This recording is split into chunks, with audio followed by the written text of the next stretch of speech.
playing ping pong and yeah. And then you went on the road, and then how long was it before it stopped being fun? Well, we had a pretty big break between, especially because we weren't really involved in the mixing. So as I remember it, from the time I left the recording studio, I think of it as being like a 6-month period or something that we weren't doing anything. It was probably shorter than that, but I seem to remember having a nice long break, you know. And during that time, there's a couple of things that happened to me that I think like switched my mental gears around. Like one was a bad acid trip, like taking acid in the wrong environment and feeling at the time like I was never going to be the same and being stuck in that mindset, and then waking up and feeling like, okay, I'm normal now. I'm not stuck like that. But as the weeks went on, starting to realize, God, I don't think I am the same anymore.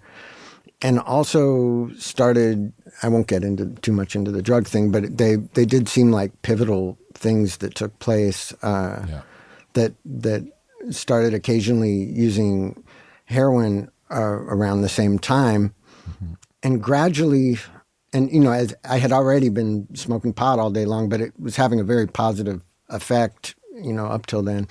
But especially when that happened with the acid trip, it was just like, I think my brain definitely needed like a clearing, and I didn't allow myself for that. I was so attached to the relationship between pot and my creativity that I couldn't stop doing that. And gradually we went on tour, and gradually that synesthesia that I was talking about, it was gradually getting weaker and weaker. Like there was a distinct feeling of it drifting away, and it was fading, I would guess would be a good way to describe it. And with the limited experience I'd had in my life up till then, it seemed like if I didn't have that, I wasn't going to have creativity. Like I thought that they were the same thing, and I thought if I didn't have that, I'm going to go back to being how I was at mother's milk time or something. And the one activity that I could do that still was producing that phenomenon was drawing and painting.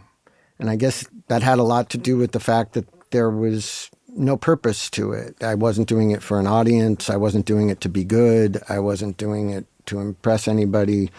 I wasn't doing it to make money. So somehow that part of my creativity gradually was the thing that I was clutching to more and more.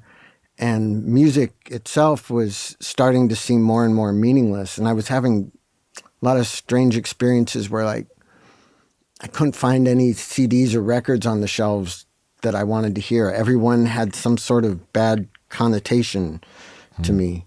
And those experiences were really scary. And so where music had felt like it was my best friend, it was starting to feel like music itself was turning on me or something. It felt like the voices in my head that had been guiding me towards what had been by far the most creative period of my life were starting to seem like angry at me or opposed to me in some way. We weren't working as a team anymore. And I felt like as the tour went on, I couldn't explain any of this stuff to anybody. I don't think I even knew the word synesthesia.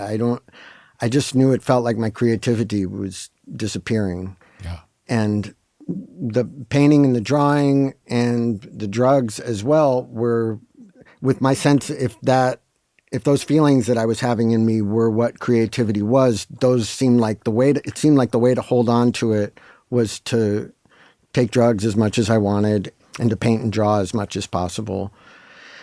And that was really, you know, you learn different ways of doing this kind of thing, of staying connected to creativity in your life.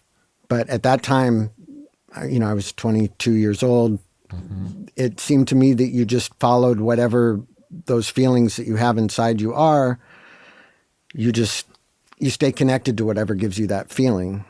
Like the Janis Joplin lyric about, you know, you've got it if it makes you feel good. That's I thought that was the path to follow. So it didn't occur to me to do anything like stop smoking pot or stop taking drugs or, meditate. Not, these things just were not anything that me or anybody that I was close to was considering at the time. Yeah.